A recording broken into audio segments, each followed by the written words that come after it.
Hello and welcome to this DJI tutorial video. In this video, we will show you how to export remote controller data. The Mavic Pro stores two kinds of data, aircraft data and remote controller data.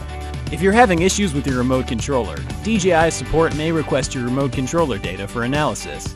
Download DJI Assistant 2 from the official DJI website and install it. Connect the remote controller to your computer with a USB cable.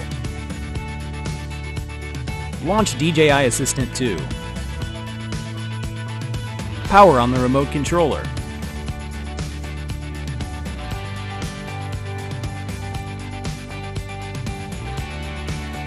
Click Black Box in DJI Assistant 2.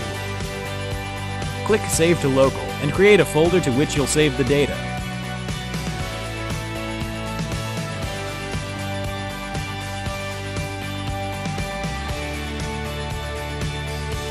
When export complete is shown in the app, open your data folder to see all the exported remote controller data. Users cannot open data files as they are encrypted. Please upload the contents of the folder to a cloud storage website and send the link to DJI support. Thank you for watching.